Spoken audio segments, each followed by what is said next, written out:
And next, the osteoporosis, the trend and key challenge by Associate Professor Sattaya Rojanasthien.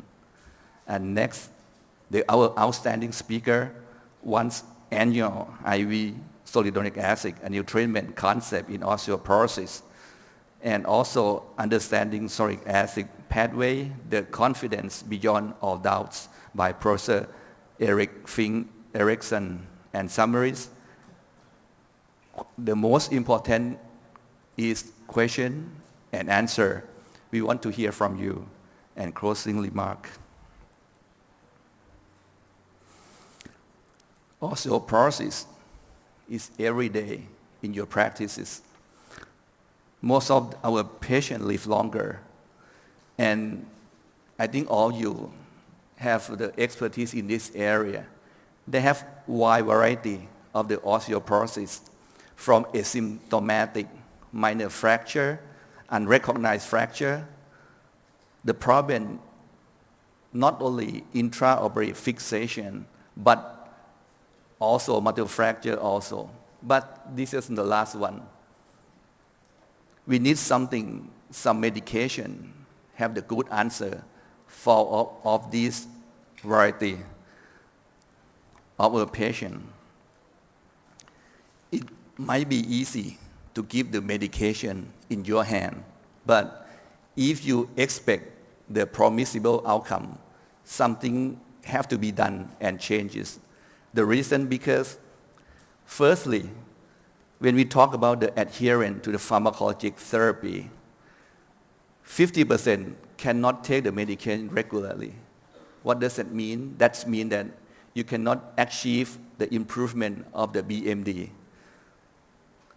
And subsequent fracture happens all the time. We cannot prevent this one, even you prescribe oral medication. In hand of the orthopedist, the nightmare, when you take call and old ladies get fracture, admit for the hospital, the chance to be dead is 2%. Just walk around and talk to the patient, 2% can die. With the fracture, 3%, the death rate is 3 months in 9%, 6 months in 12%, 12 months 17%, and if you follow up longer, in 10 years, it's going to be 68%. So the new step forward in osteoporosis is, number one, we need to solve the problem of the adherence. Number two, the medication that's going to work for you have to be responsive in clinical aspect or variety that you see every day, from post-menopausal to post-fracture, and should be safety and concern. And the unique characteristic of the medication, if you consider, especially you are the orthopedist that fix the fracture, need to be some answer about decreases the mortality rates. We are fortunate here to have the Associate Professor Sattaya Rojanasthien from Chiang Mai, Thailand. Let me introduce Professor Sattaya Rojanasthien. He is well known in Thailand and internationally. He is currently Associate Professor in Department of the Orthopedics, Faculty of Medicine, Chiang Mai University, Head of the Adult Constructive Unit. For the education standpoint, in 1981, he received the MD from Faculty of Medicine, Chiang Mai University, Chiang Mai, Thailand. In 1985, Diploma of Thai Board of Orthopedic Surgery. 1988, Certificate of Fellow Training of Hip Knee and Advanced Training of the Osteoporosis in Lyon, France in 1999. He has a lot of the outstanding position in teaching and also in academic. And at present, he is the editor-in-chief of the Thai Journal of Orthopedic Surgery. Please allow me to welcome Professor Sattaya to come up on stage and give the speech for us. And in the topic of osteoporosis, trend and key challenge.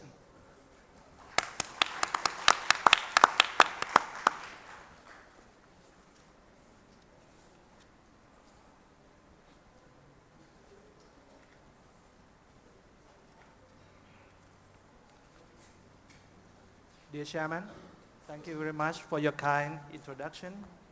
Ladies and gentlemen, my presentation will be about the epidemiology of osteoporosis, fracture, problems and unmet need, adherence to oral bisphosphonate, and clinical benefits of bisphosphonate in the Asian population.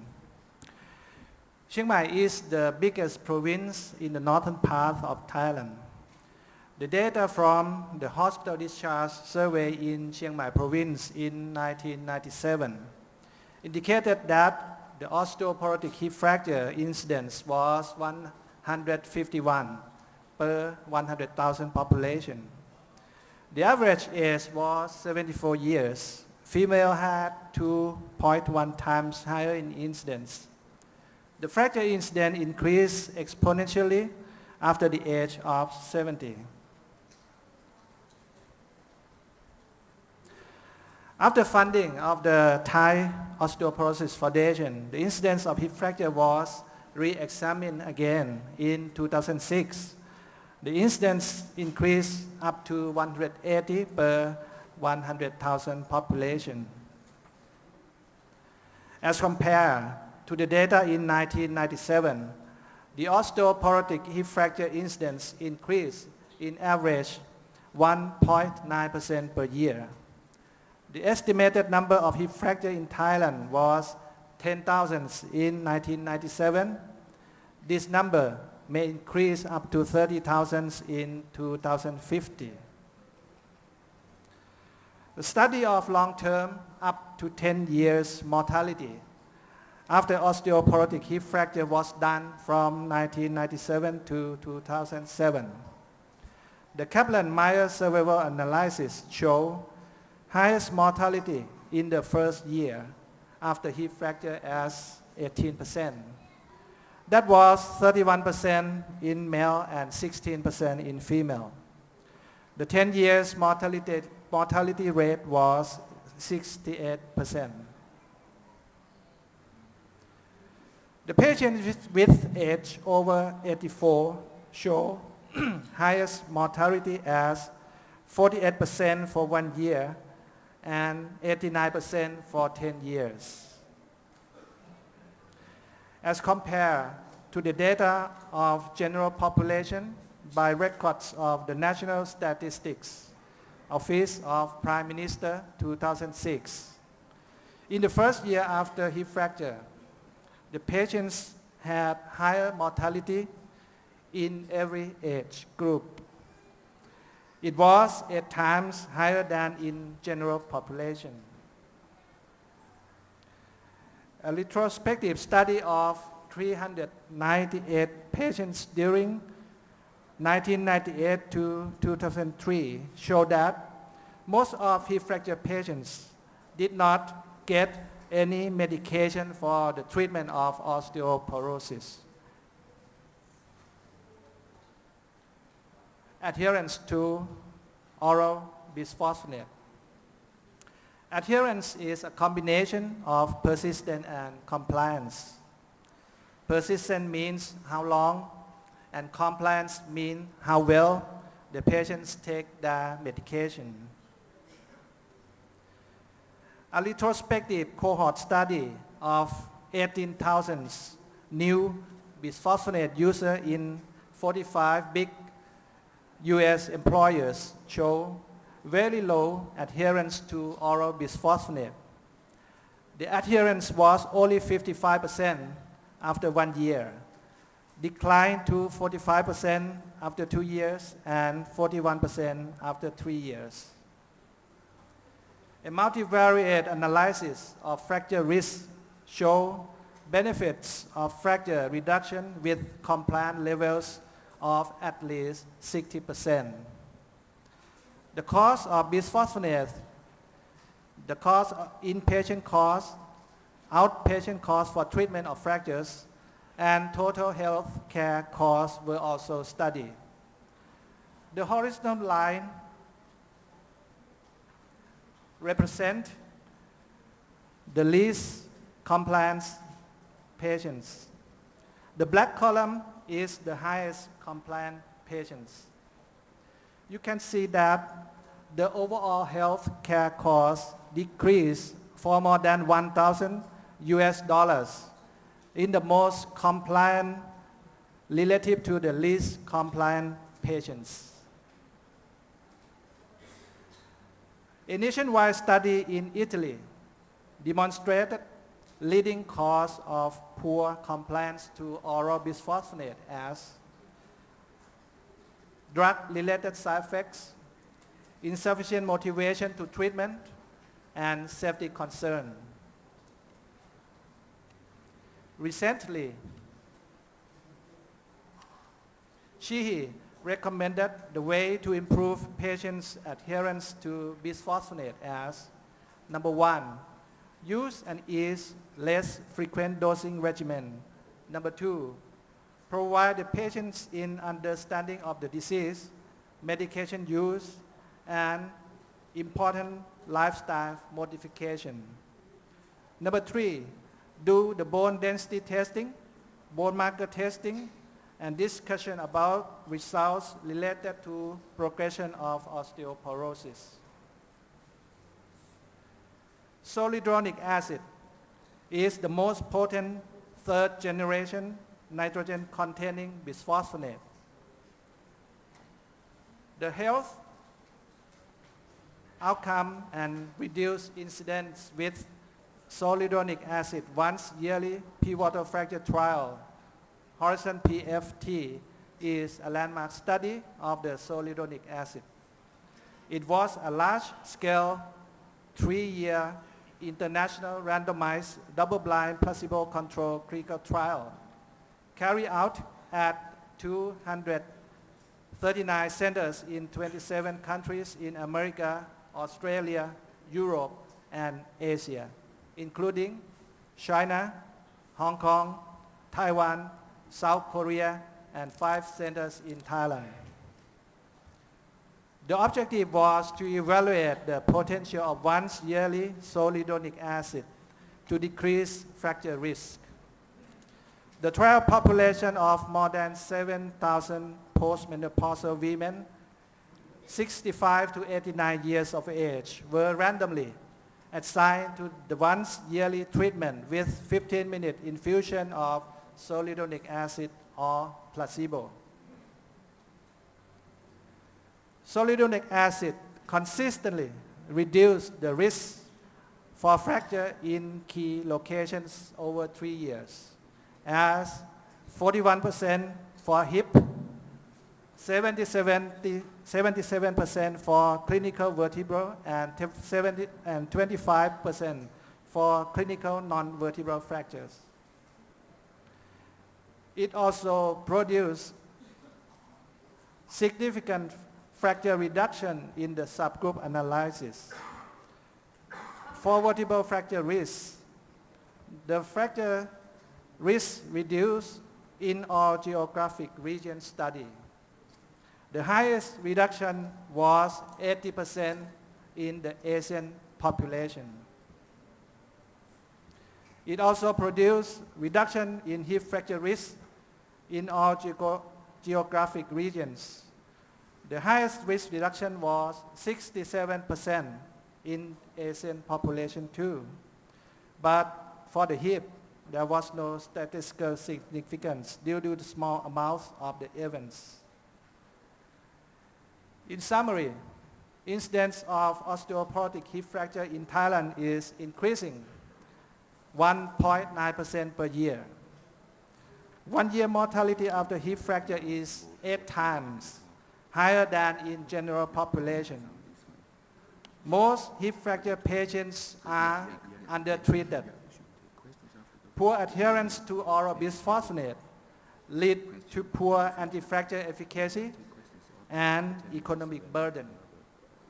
Zoledronic acid is the most potent bisphosphonate with proved anti-fracture efficacy in America, Australia, Europe, and especially in Asia. In Asian population, vertebral fracture risk was as high as 80%, and hip fracture risk reduction was 67%. I thank you for your attention.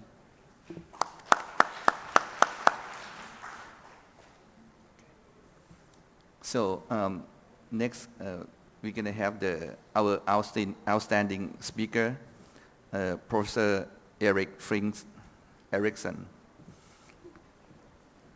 Let me introduce Professor Eriksen. Professor Eriksen is currently a professor of the endocrinology at University of Oslo. He's a previous global product medical director, arthritis and bone therapy in therapeutic area at Novartis Pharmaceutical, Basel, Switzerland, and was responsible for the global development program and improvement of the cluster worldwide. He graduated MD from the University of Aarhus in 1980 and did the fellowship in the same university and also received the fellowship in the Mayo Clinic. In addition to serving on the numbers of the scientific society and committees, he also have the peer review in osteoporosis, international and European Journal of Musculoskeletal Research.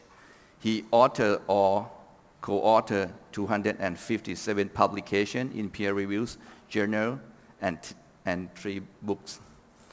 Thank you very much, Chairman.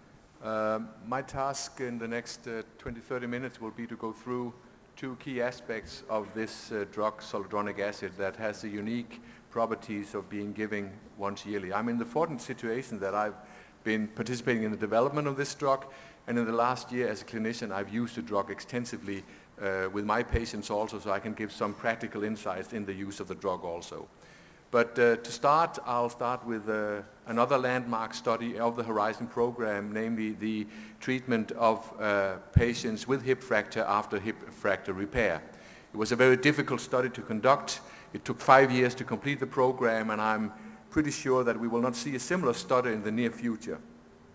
It was a double-blind, placebo-controlled, randomized controlled study covering 2,127 men and women with hip fracture. It was an event-driven trial, so you need to realize that it's a different concept than the previous trial you saw, the pivotal fracture trial, where it was an endpoint trial. So here we continued to enroll patients until we had reached a total of 211 clinical fractures that the statisticians had calculated would be enough to get significance for the primary endpoint, which was reduction of number of clinical fractures. It also means that patients received a variable number of infusions, and if you look at the curves, patient numbers will go down with duration of trial. That's the nature of an event-driven trial. It's not because it's a bad trial.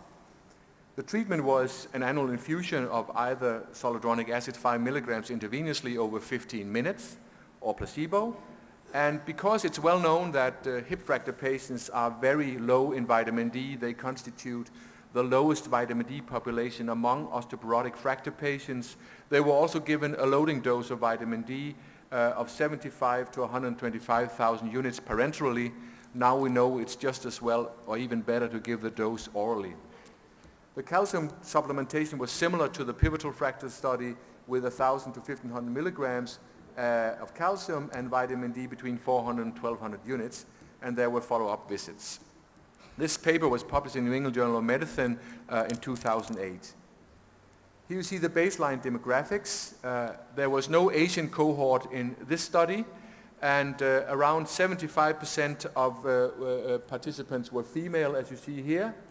And then the mean age was 74 years of age. It was only 1 year older than the mean age in the pivotal fracture study, but as you'll see, the patient characteristics of this cohort was very different. Here you see how the infusions were performed.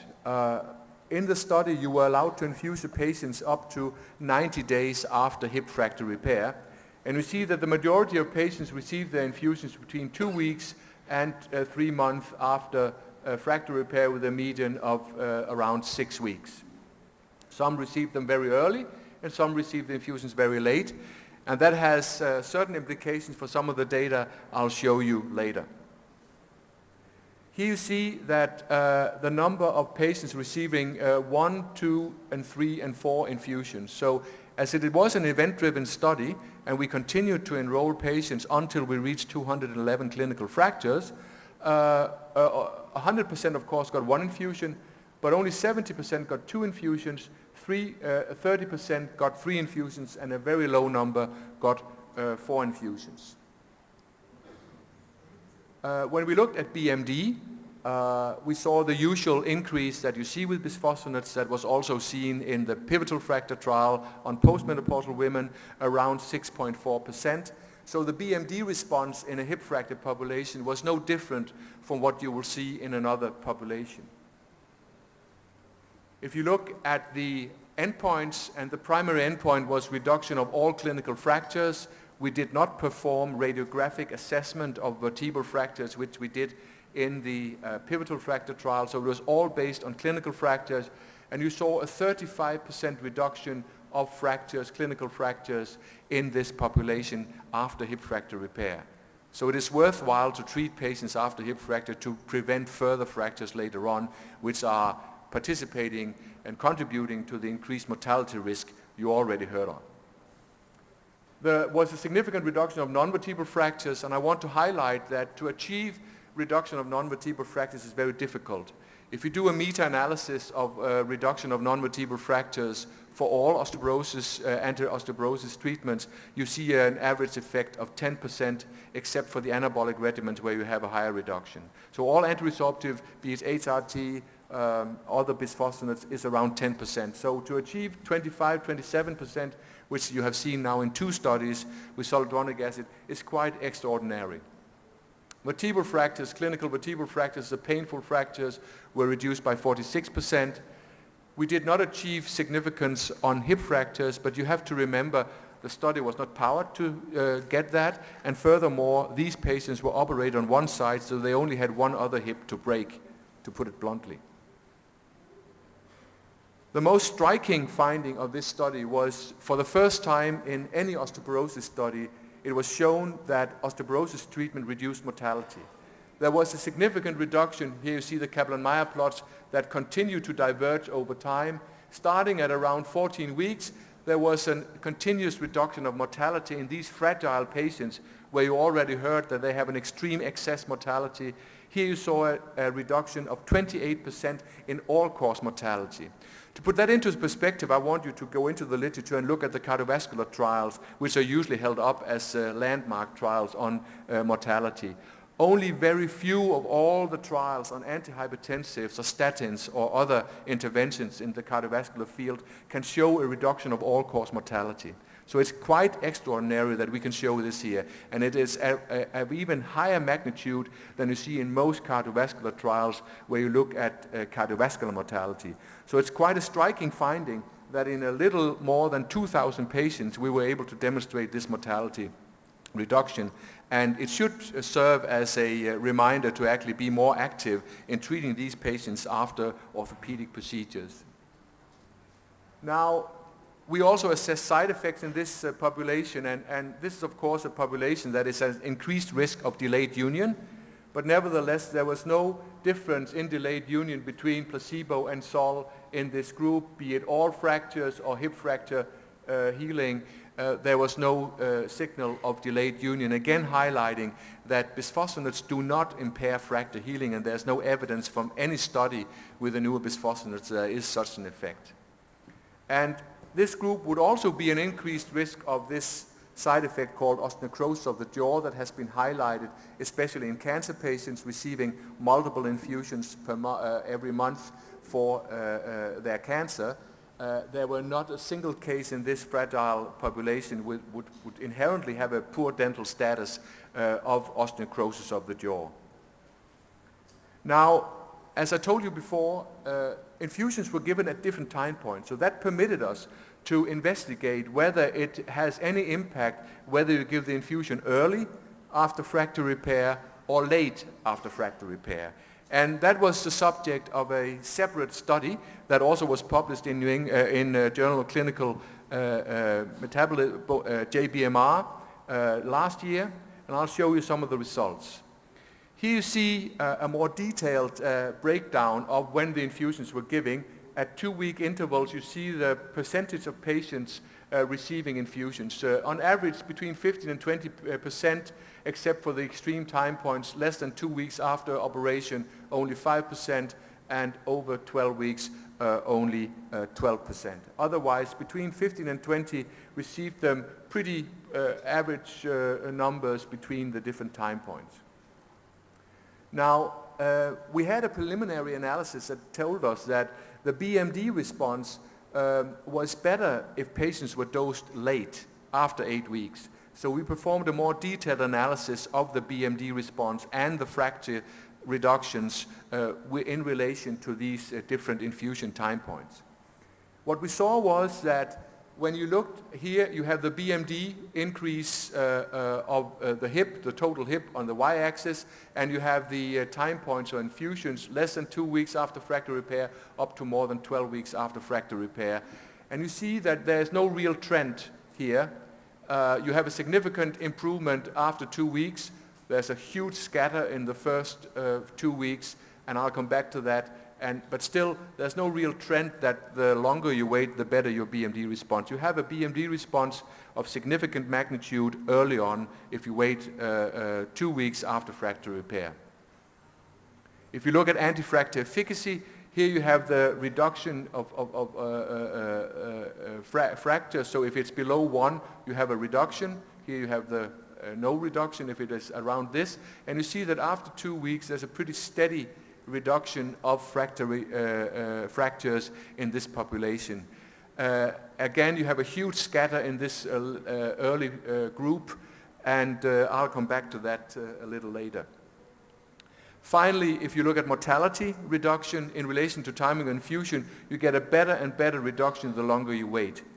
We don't think that's because the drug works better later on. We think this is a natural selection process going on. As you heard before, there's a very high early mortality after hip fracture repair, and then it goes down over time, and we think that's what we're seeing here too, that you get better and better patients that are more susceptible to the beneficial effects of the drug later on.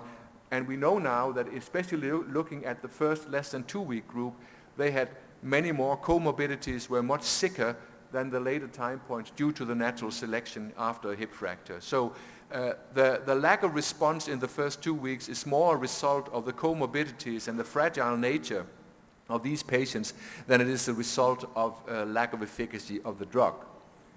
And actually, if you take that 2 week group out and do your calculations again, you get even nicer reductions of clinical fractures. Now it's 41%, non-vertebral fractures is 34%, clinical verts is 53%, and here you have a significant reduction of hip fractures of 48%. So the whole mix of this first 2 week group actually bias the assessment of anti-fracture efficacy. Now, again, coming back to impaired fracture healing, it also, with the nature of this study, permitted us to study whether early or late infusions affected fracture healing. You would have the chance to look at the effect of the bisphosphonate interfering with early phases of fracture healing and late phases of fracture healing.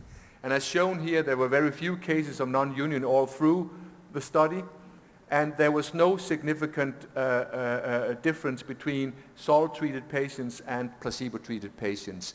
And even in the early phases, as early as, it's of course small numbers, but as early as less than 2 weeks, where you might expect, if there was a potential interference with fracture repair, that the drug would show its greatest adverse effect. Actually, the placebo group had more non-unions than the treatment group. So again, this is the first targeted study looking at fracture healing in relation to bisphosphonate administration, and there was no sign whatsoever that it impaired fracture healing. So to conclude on this study, I hope I've been able to convince you that, as also my colleague in the previous talk showed you, zoledronic acid, a class that reduces all osteoporotic fractures, be it verts, non-verts, or hip, in postmenopausal women. And it reduces subsequent clinical fractures in hip fracture patients after hip fracture repair. And it, for the first time, has been shown to reduce all-cause mortality by 28% following fracture repair. And the infusion can be given with full efficacy as early as 2 weeks after fracture repair. So I hope it gives you confidence that IV administration of zoledronic acid offers great advantages over all therapies in these fragile patients that would have an inherent poor compliance to the drug. So the second part of my talk will to go into how zoledronic acid works and the safety of the drug, the overall safety of the drug, with the experience we have now where the drug has been given in around more than 600,000 patients worldwide since it was approved all over the world 1.5 years ago. First, a little about mechanism of action. I still encounter when we discuss bisphosphonates that clinicians kind of get confused with the pharmacokinetics around bisphosphonates. We tend to always look at serum concentrations. We want to achieve stable serum concentrations with the drugs we used, but that's not the case with bisphosphonates. They have a unique pharmacokinetics. What happens when you take a bisphosphonate, it gets into circulation either via absorption from the gut or via IV administration, as is the case with zoledronic acid. And then immediately 60% within one day, 24 hours, will go to the bone, and 40% will be excreted in the kidney. And after 3 days, there is no more detectable bisphosphonate in the circulation. It has all gone to the bone where it's supposed to work. So it's a unique pharmacokinetic property that also, of course, makes sure that you do not get exposure to the drug in other organs than bone, which is very important to remember when we get to side effects. There is no circulating levels of bisphosphonate that are detectable 3 days after you've given either an oral dose or an IV dose. It all has either gone to the bone or been excreted in the kidney. Now, when a bisphosphonate goes to bone, it covers all surfaces. This is a study with alendronate, but all bisphosphonates behave the same in that way. And you see this radioactive grains here, it's radioactive alendronate that covers all surfaces with a preferential localization at active remodeling sites. So it goes to the area that we want to affect the most, namely the remodeling site.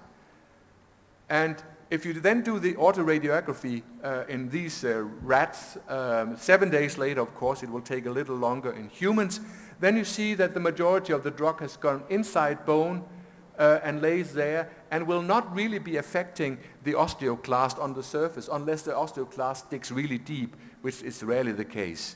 So the drug kind of, after time, goes inside the bone and is sequestered there.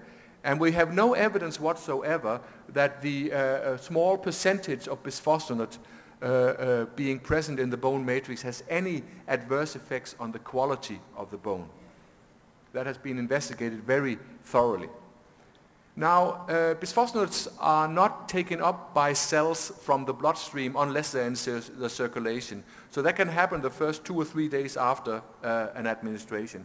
After that, they are internalized into osteoclast via bone resorption. As shown here, you have an osteoclast, you have bisphosphonate-coated bone. Here the bisphosphonate has been labeled with fluorescein.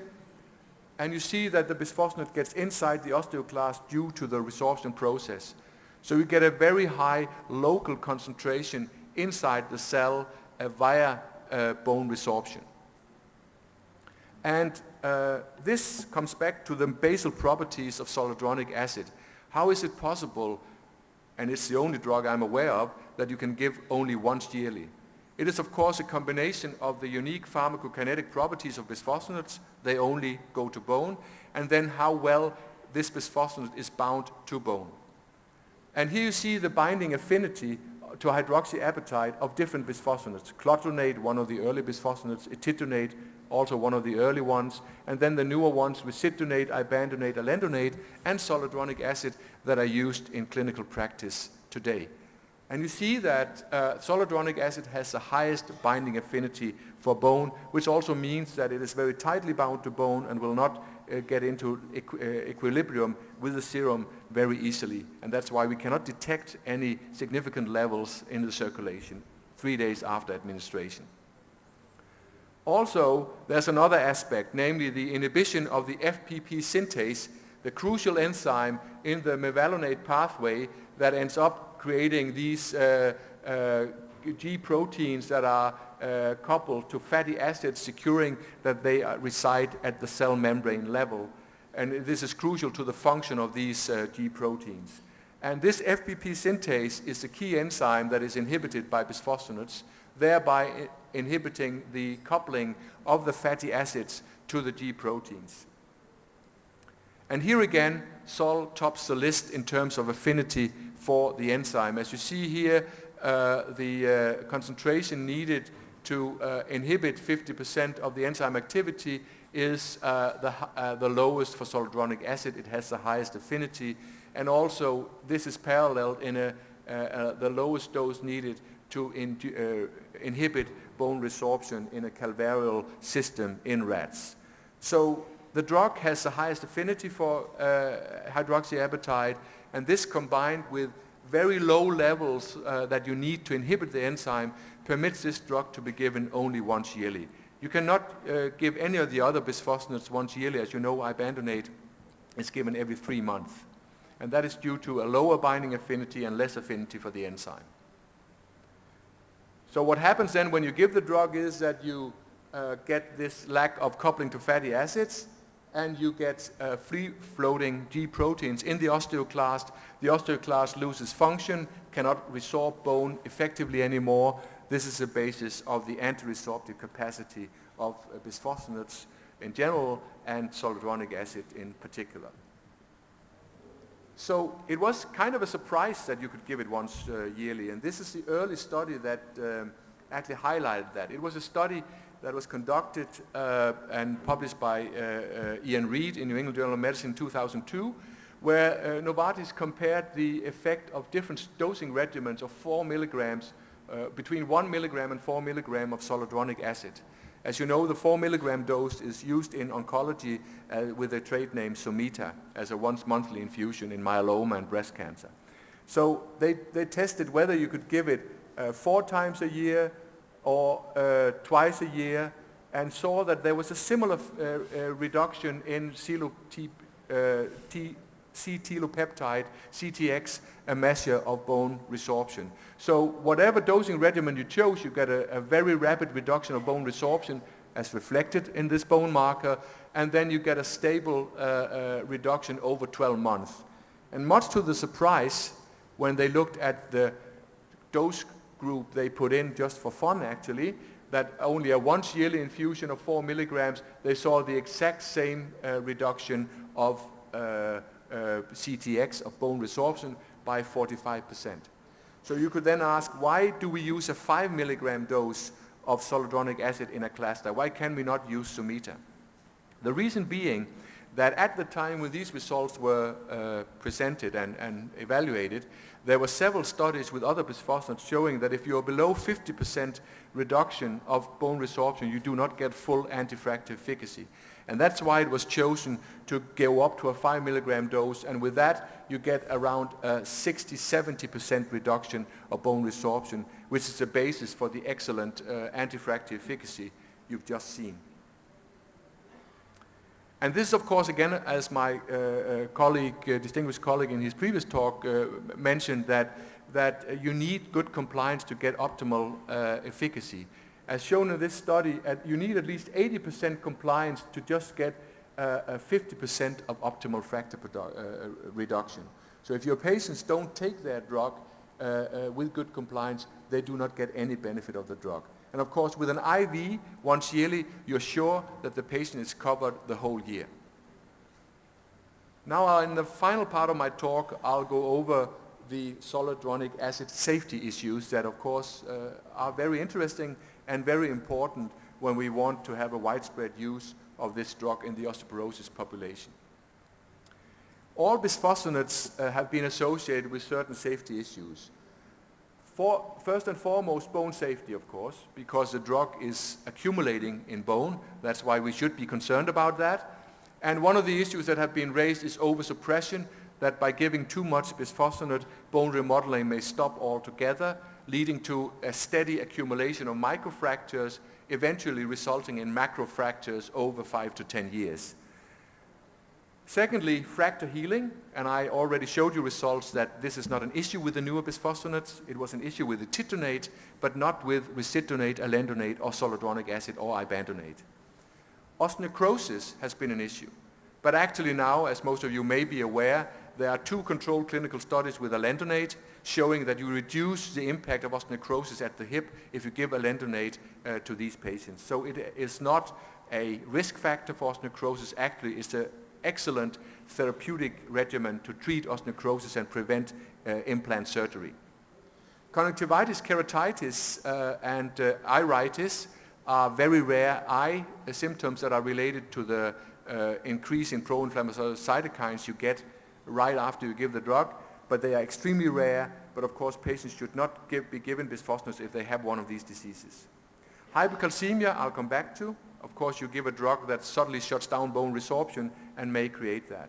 Osteonecrosis of the jaw has been implicated, and I'll get into that. And renal impairment has been an issue, especially with IV bisphosphonates, especially in cancer patients.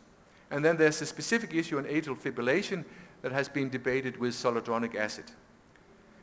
For all bisphosphonates, there's a specific side effect profile that you don't get with IV bisphosphonate, namely the gastrointestinal tolerance, the nausea and pain in the stomach every time you've taken the tablet. It varies between different studies, but it affects probably between 20 and 30% of patients. For IV bisphosphonates, there's also a specific side effect that the oral bisphosphonates do not have, at least not with the smaller doses, namely the acute phase reaction. So I'll go into some of these issues in detail now. And for zoledronic acid in the clinical practice and also my own clinical practice, the only side effect I see is post-dose symptoms. This is the thing you see after the first infusion, but not after the second and third infusion of an IV bisphosphonate. It's not only a specific finding for zoledronic acid, it has been described for IV ibandonate and also IV permethonate. And here's a systematic assessment in the pivotal fracture study of the different aspects of post-dose symptoms: pyrexia, fever, myalgia, flu-like illness, headache, arthralgia. And you see that it all dominates around 16-20% of patients get it after the first infusion, and then after the second infusion, you are more or less back to the placebo levels that you see here. It's very important, of course, to inform your patients about it. I tell my patients it may happen, and I advise them to take acetaminophen, 1 gram times 3 in the next 3 days after the infusion to prevent some of the symptoms. You can say it's overkill because it only affects between 15 and 20% of patients, but nevertheless, it's a small thing to take acetaminophen after the infusion, and that's a recommendation in most centers that give IV bisphosphonates. You can also use ibuprofen NSAIDs that will have the same effect. What is the background for this effect? It is thought to be a selective inhibition or binding of this substance called IPP. I showed you before the mevalonate pathway where you have the FPP synthase that is blocked by the bisphosphonates very effectively. When you block the enzyme, you get accumulation of the precursor molecules above, and one of them is IPP. It binds to a specific subset of lymphocytes called gamma delta T cells, and they divide when they start to proliferate when they are binding this IPP, and then you get increased secretion of pro-inflammatory cytokines, especially interferon beta and to a lesser degree TNF alpha and interleukins. And this is the basis for the fever and the myalgia that you see. It's kind of a small cytokine increase in the next 2 or 3 days. The curves for fever look like this. This has been studied in detail in this study. That's part of the development program for zoledronic acid. And you see that after the infusion, and then you have hours after the infusion here, you see the sol plus placebo group. You get an increase in temperature of 1 degree, a little less than 1 degree, with a maximum 1.5 days after the infusion. So you can tell the patient, you will not get the fever today. If you get it, you'll get it tomorrow. So you also see the effect of acetaminophen and ibuprofen here in these 2 curves, about a 50% reduction of temperature, which you would expect with an antiphlogistic like that, while the placebo group, of course, is totally flat. So it's a side effect you need to inform about. It is very effectively treated with mild antipyretics. In 1 out of 1,000, you can get a very high fever. I've seen that I've given around 120 infusions in the last year, and I've seen it maybe in 2 patients where they get 40 degrees of fever for 4 or 6 days, but no longer than that. And in that case, we give them steroids, 25 milligrams daily for 3 days. That usually takes care of the problem. It's just that you know what you do in these rare cases. But the majority of patients, and I take my patients in 3 months after the infusion, and I ask them about the post-dose symptoms, the vast majority of patients don't feel a thing after they've taken the infusion. But you need to tell about it. The other issue is, of course, bone safety. It has been a concern among orthopedic surgeons and among regulators what these drugs might affect in the bone. One is oversuppression, the fear that we shut down bone remodeling completely. And I just show you this curve to tell you that that's not the case with zoledronic acid. Why not? Here you see changes in beta-CTX, a resorption marker, and bone-specific alkaline phosphatase, a formation marker, after one infusion of zoledronic acid. The green area is levels of premenopausal women, and here you see this is a placebo group, and here you see the sol infusion driving them down in bone turnover, but then until the next infusion a year later, bone turnover comes up again. This to me is the most poignant and most strong evidence that you do not freeze the bone with zoledronic acid, because bone turnover is able to pick up again as reflected in both these markers, showing you that the bone is alive and well and undergoing its normal business. Now this has been raised recently, the hip and subtrochanteric fractures, and I just want to mention that this is a very rare phenomenon, and it's only been shown in anecdotal papers covering a maximum of 10 to 12 patients. This is especially associated with long-term alendronate use, around 8 to 10 years, 6 to 10 years, it has been described.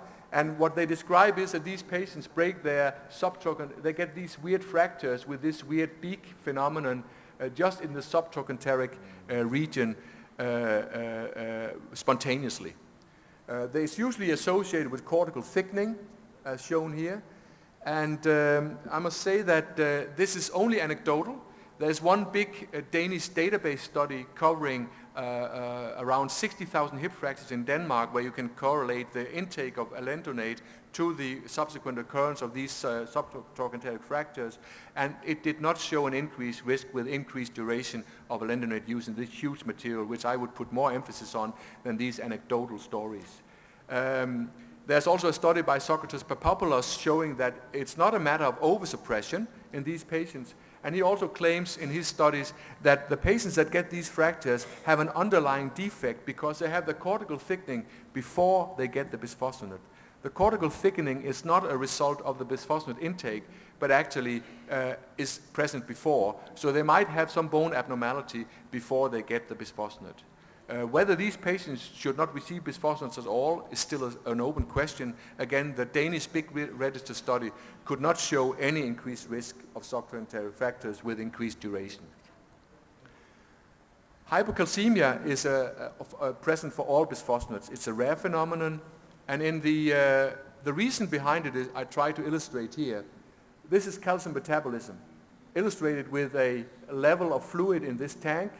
And this is the renal threshold for calcium that is mainly driven by PTH. And you have an influx of calcium from bone and gastric intestinal absorption of calcium here. What happens when you give a bisphosphonate is that you shut the bone contribution to this calcium pool down. And of course, the influx of calcium to the calcium pool will go down. Especially with IV bisphosphonates, this happens very rapidly. It happens within 2 or 3 days. While with all bisphosphonates it takes more than 3 months so that the body has time to adjust. We know that it's a low-risk phenomenon. There was a targeted assessment of this at day 9 to 11 in the pivotal fracture study, and only 2.3% of patients got lab hypocalcemia. None of the patients got any symptoms of hypocalcemia. It was not seen. And after the second dose and third dose, you see it's virtually non-existing. So just like the post-dose symptoms, hypocalcemia is a matter of the first infusion. And we also know that if you just make sure that your patients take their calcium and vitamin D supplements, you will not have an issue with hypocalcemia. I have not had a single issue in my patients.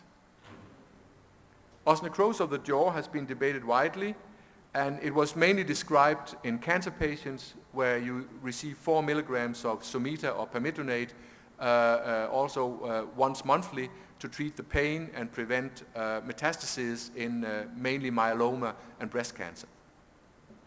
And I think it's very important to distinguish this disease occurring in cancer patients from what we see in osteoporosis patients. This is a typical example. Over 60% of patients get this non-healing ulcer with exposed bone in the mouth after tooth extractions, and it is the vast majority of patients are cancer patients. And you also see it here.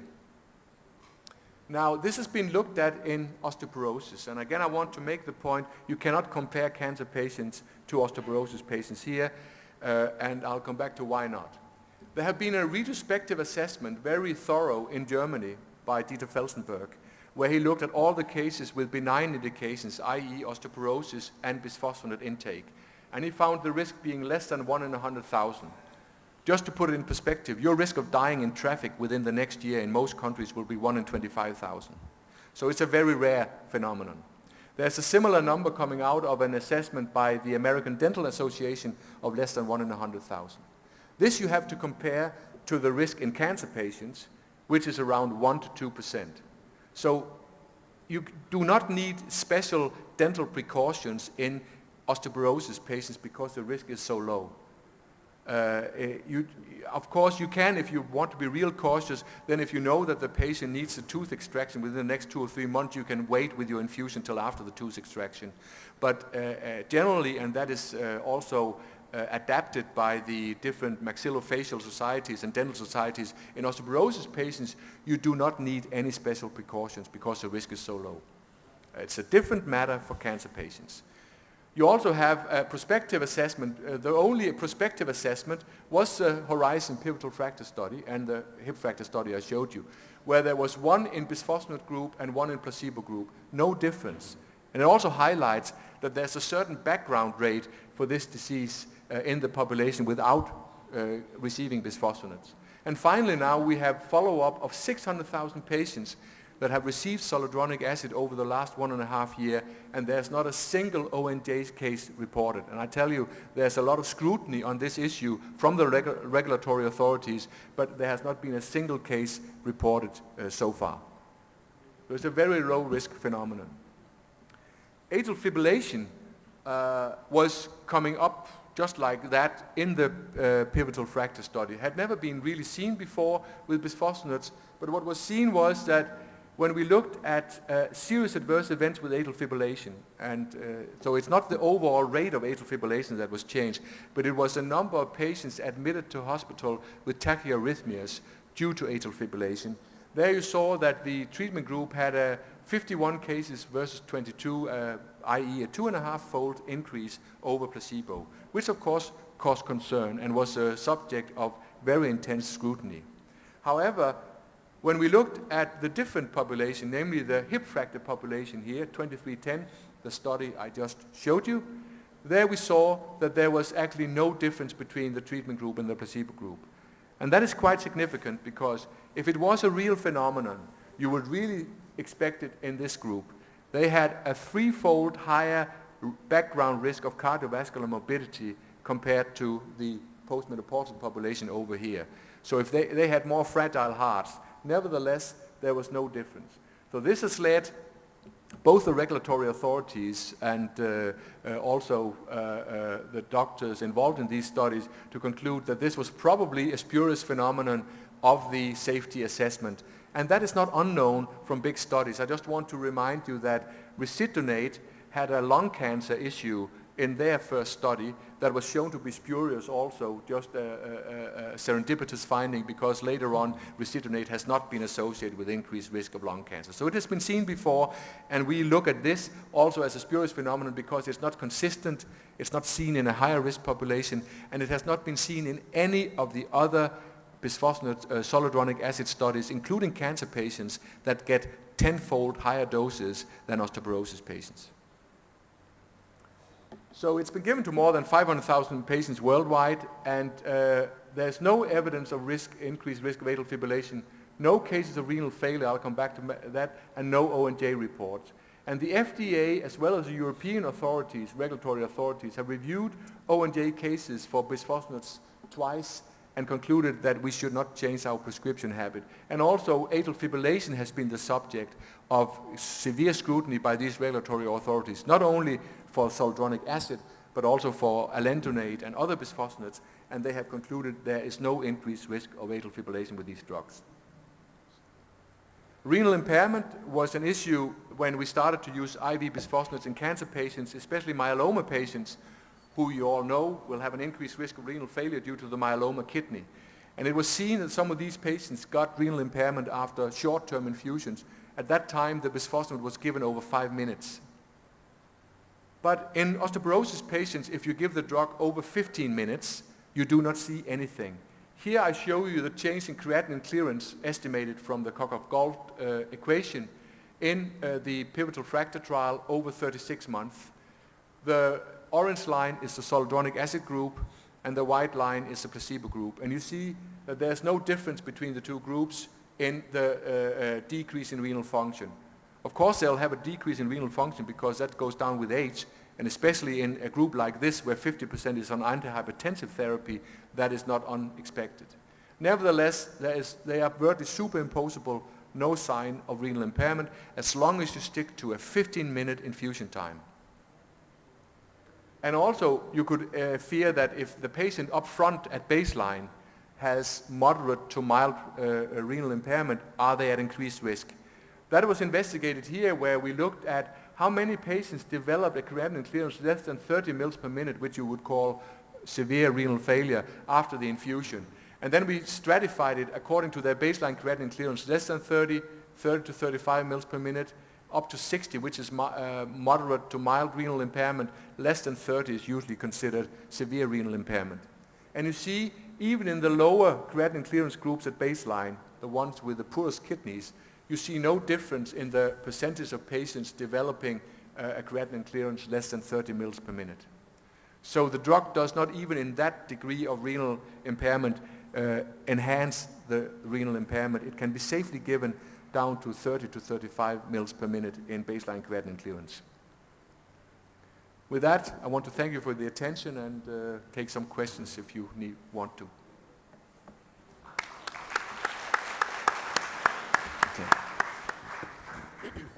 So the next going to be the highlight of the symposium. It's not just a panel discussion.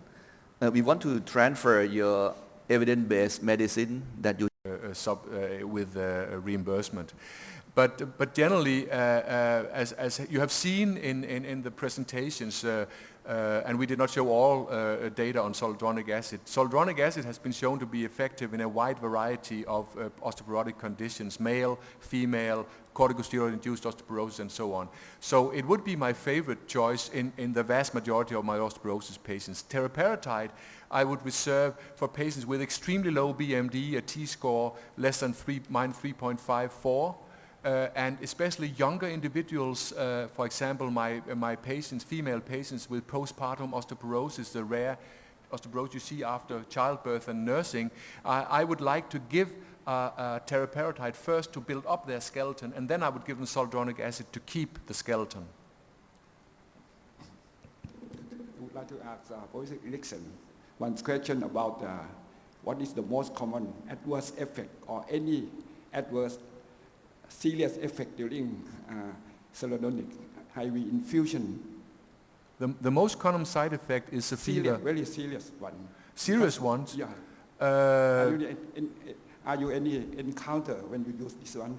I have not personally in my practice encountered any serious complications. As I went through, I give zoledronic acid even if the patient has atrial fibrillation, and I've done that without any problems because I consider the finding of the first study not being corroborated by subsequent studies and thorough analysis. So I'm not afraid to give it even if the patient has atrial fibrillation. You have to remember that atrial fibrillation affects 10% of the population we're treating. So I do not consider it a contraindication in these patients.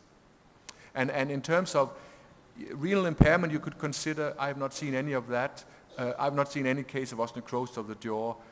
So I've not encountered any. Okay, it's only 120 patients. Please. If it is the last question, I think the lunch was good, but Erik, you didn't let us go to sleep. What? Lunch was good, but you didn't let us go to sleep because it was so interesting. I just would like to know what is the local effect of the zoledronic acid if it is instilled directly on the bone. So if you inject it in the bone? Yeah, because all of us who put this bone cement and after 1 year we look for resorption or the loosening of the cement with the implant. Is there any direction of research going on that implant loosening after, or like it can be prevented during the procedure by installation of the zoledronic acid and then see the effect? This is a direction of different thinking if you don't get to sleep. Yeah. There is data on that. There are plenty of animal experiments showing that you get better osseointegration of your implant if you give zoledronic acid. And there's a study from Finland using RSA, the technique where you look at movement of implants, where they have shown that zoledronic acid reduces the movement of implants, again as a sign of excellent osseointegration or better osseointegration. So there's plenty of data suggesting, and currently several of the implant companies are looking at that option to coat their implants with bisphosphonates, including zoledronic acid, to improve osseointegration. How is the heat stability of the product? It can take quite a lot of battering. It's a very stable compound. So heat stable, so it can be mixed with. I cannot give you the exact temperature, and I cannot give you any when it covers titanium how much it can take. I don't know that. Any question or comments from the floor?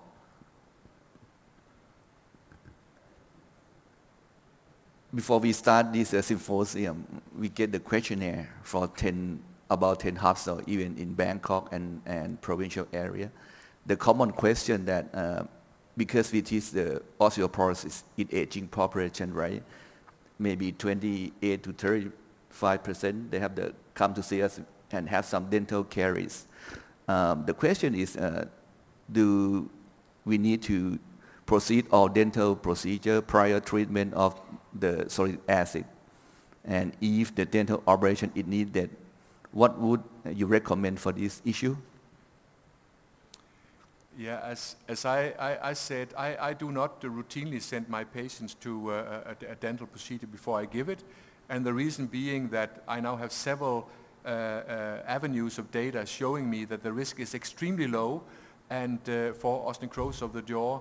It doesn't mean that of course, if you know that a patient has a terrible dental status, in any case, before you give any medical treatment, you will probably try to improve that. But on a general basis, I see no reason with the incidence figures I gave you to institute prophylactic dental procedures in osteoporosis patients.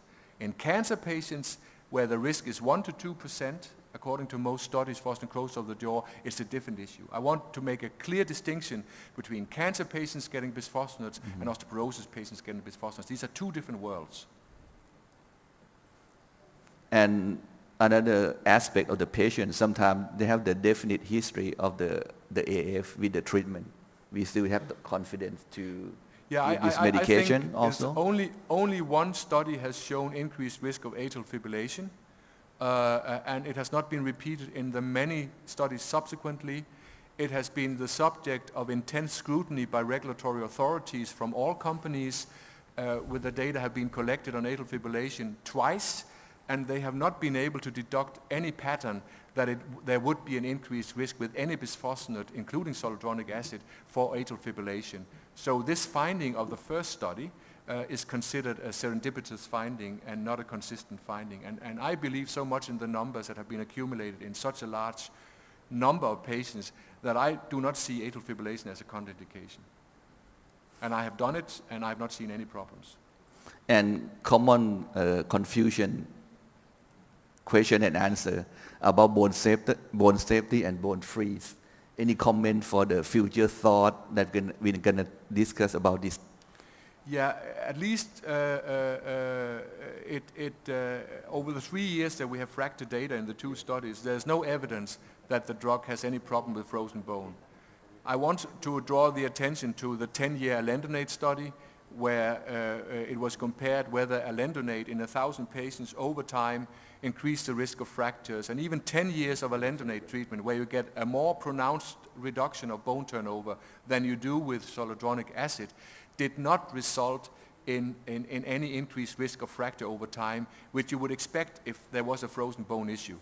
There will be 6-year data on the bone safety of zoledronic acid coming out next year, so we'll know more about that. But so far, with a 3-year treatment time or 5-year treatment time, I see no problem. So with a good understanding today, we have a lot of the future step in orthopedic area. It's not just the osteoporosis. Maybe going to be the next exciting symposium. Finally, I want to give a highlight for summaries and the closing remark. The highlight of the summary, zoledronic acid is the most potent of all bisphosphonates. The incidence of the osteonecrosis of the jaw that we concern is not different compared to the placebo group. In addition, all patients express a preference for annual IV infusion of zoledronic acid 5 mg vs weekly oral osteoporosis therapy. The important message of fracture is they can prevent of variety of the osteoid fracture and also reduce the risk of subsequent clinical, non-vertebral, and hip fracture also. Some outstanding position is the treatment of once yearly zoledronic acid 5 mg shows superiority to risedronate for lumbar spine and femoral neck total hip BMD in patients receive glucocorticoids. And the important is decreased mortality rate in hip fracture is well documented. This is our concern, might be some future step for treatment of post-hip fracture. I would like to thank all of the audience and the panel to join our lunch symposium. Thank you.